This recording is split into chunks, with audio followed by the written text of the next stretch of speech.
com o depoimento da escritora Lourdes Barroso. Vamos ver. Sou Lourdes Barroso, escultora das Carrancas de São Francisco. Residia em Pirapora. Hoje estou aqui na Bahia, em Serrinha, Bahia, cidade de... Eu quero contar, numa dessas minhas viagens, o que aconteceu às 6 horas, mais ou menos, da tarde, no vapor Benjamin Guimarães. Nós íamos para Bom Jesus da Lapa. Íamos chegando, porque realmente o vapor saiu de Juazeiro e já voltava para Pirapora. E umas 6h30, nós 6 para 6h30, estava se escurecendo. Eu estava conversando, como costumava fazer, muito calor, junto com os timoneiros, ali na frente do vapor. Estava seu Cecílio Borges, estava meu marido, comandante Barroso, e mais outras 2 pessoas. E eu olhando, e é claro, né, com aquele ventinho, né, porque é muito calor a viagem assim no Rio. De repente eu avistei um vapor muito bonito, era enorme, as luzes eram lilás, mas era muito grande o vapor, cheio de gente, pessoas assim, que eu não via assim muito jovens, eu via mais, era assim, pessoas da terceira idade. Aquelas senhoras, tudo bem vestidas, olhavam para mim, estavam numa distância de uns 10 metros. E eu fiquei perguntando do meu marido que vapor era aquele, se era o Engenheiro Alfa, que era o vapor maior que tinha na navegação de São Francisco. E eles calados. Ora, seu Barroso era muito brincalhão, e também o timoneiro, e eles ficaram quietos. E eu perguntava, que era para o vapor encostar, para poder eu perguntar como estava lá Pirapora, pois nós viemos subindo o rio e eles vinham descendo. E estavam para aportar os dois. E nada. E as horas iam passando e eu olhando, e eu fiquei assim, muito querendo saber como é dos marinheiros, querendo ver os marinheiros, mas só via assim os passageiros. De repente, o que me chamou também a atenção era uma senhora muito bem vestida, que ela olhava muito para mim, era uma senhora muito simpática. E eu querendo que o vapor encostasse logo, para eu perguntar como era que estavam meus filhos. Isso foi na época de 70, foi 71, 72. E nada, o vapor não encostava. Mas só que eu sabia que estava navegando, porque olhava para a margem, estava vendo as árvores, o vapor navegando. Nisso eu viro para meu marido e pergunto por que ele não ajeita lá na navegação, na companhia de navegação, colocar também as lâmpadas fluorescentes. Muito linda aquela lâmpada, muito forte, era capaz de encontrar uma agulha no convés. E assim, de repente, desaparece o vapor. Quer dizer que já estava quase noite. As árvores já enxergavam assim, já quase escuro. E o vapor desapareceu, assim, na minha vista. Aí eu imaginei que fosse assim, que eles entraram numa curva, né, como é normal, o Rio tem muitas curvas. E de repente, todos calados, ninguém conversava comigo, Barroso, seu Cecílio Borges, que brincava muito, assim ficou quieto, calado. Era assim umas 2 horas, 2 léguas, aliás, para chegar em Bom Jesus. E eu perguntei a Barroso, olha, o vapor, ele acho que entrou numa curva. Aí eu pergunto, quantas léguas tem ainda daqui para Bom Jesus? Já estava avistando assim, estava avistando já Bom Jesus da lá. Mas eles nem me respondiam. Bem, chegamos em Bom Jesus, eu fiquei, me arrumei logo, que é para nós irmos para a igreja, que era época assim de festa, acho que era época de julho era julho, para ver a festa do Bom Jesus, pelo menos assistir a missa. Bem, aportamos e fomos para a igreja. Terminada a nossa visita, nós fomos para um barzinho onde nós costumávamos comer uma farofa de tatu.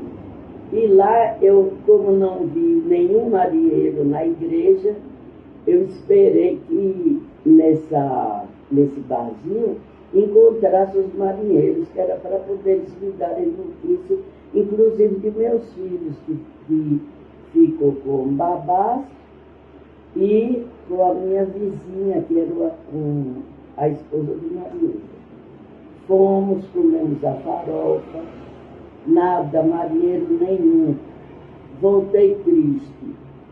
Aí dormi, quando foi no dia seguinte, era bem cedo. Aí, após o café, aí fui lá para a casa do Leme. E justamente nessa hora, ele já tinha pego o timão, né? Aí quando ele me viu, ele deu uma gargalhada e falou para mim, ô mulher danada, você ontem quase que você ia botar tudo a perder e você ia ficar assombrada, e eu não tinha nem uma tarrafa e nem uma rede de pesca. E aquilo eu fiquei assustada. Ué, por quê? Aí, e Barroso também começou a falar. Aí Barroso me falou, olha, Dulce, esse vapor todo mundo conhece. Quer dizer, os bem antigos.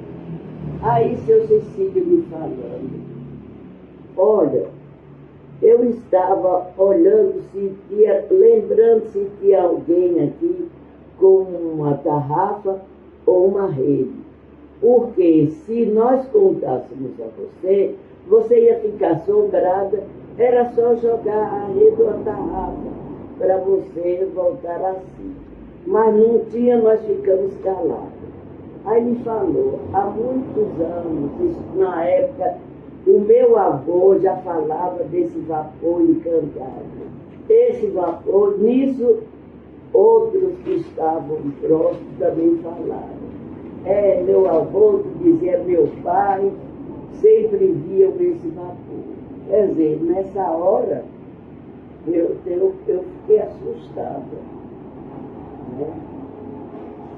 Que estava chateada, porque os marinheiros não estavam para dar notícia de Pirapora, né, que quando encostava assim um vapor, nós perguntávamos, às vezes, alguém morreu, não, alguém casou, e também olhar também os meus filhos, que seu Aurínio e a esposa dele, que estava com meus filhos.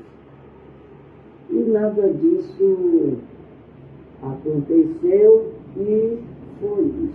Bom, tudo bem, e foi muito bom.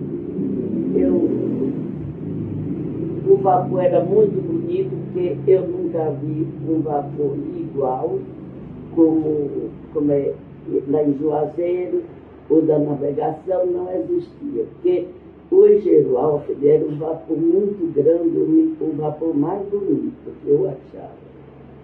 Mas esse era muito grande, a luz, meu Deus, as luzes eram, sei lá, era um azul, um lilás, era diferente, era muito lindo, era muito lindo. Até hoje eu me lembro, nunca consegui esquecer dessa senhora, que me chamou muita atenção. Bem, aí tudo bem, terminou isso, né, de ver esse vapor encantado, que muito me emocionou depois, né? Eu tive acho que é uma glória de ter visto esse vapor tão lindo. Eu fui escolhido. Pois eu só via falar os homens, nunca vi uma mulher que tivesse visto esse vapor. E ninguém nunca me falou sobre esse vapor. De repente, volto para casa e tudo. Meu marido ainda começou a viajar. Aí foi que começou o êxodo. Os sonhos. Era pesadelo, mas eram muito pesadelo. Quase sempre a mesma coisa. Essas pessoas entravam pela cozinha, iam até meu quarto, me olhavam, conversavam e assim me observavam. Eu dormindo, eu sentia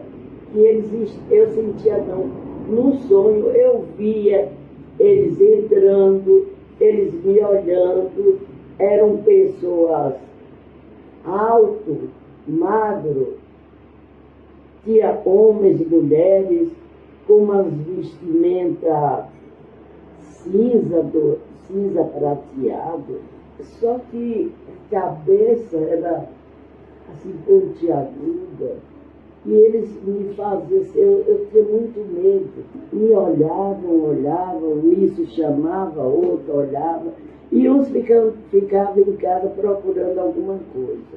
Eu via na hora que eles voltavam novamente, sei lá, o pesadelo, eu dormindo. Aí quando era de manhã, eu acordava já com esse sonho. E para mim era pesadelo porque me dava medo.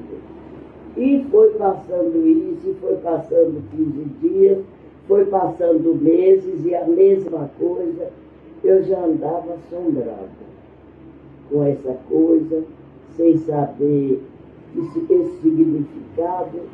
Aí comecei quando o avô estava em casa, era muito bom, que ele não aparecia. Quando ele viajava, novamente apareciam as mesmas pessoas com a mesma roupa. Eram pessoas diferentes, eram muito magras, onde tinha um que era bem alto e parece que era quem comandava. Tinha mulher também, mas tudo era muito magrinho e alto. Só que esse outro era bem alto. E novamente olhavam, abriam os meus olhos, ficava em casa, quando acordava com aqueles sonhos. Aquilo foi me dando medo, foi me dando pavor.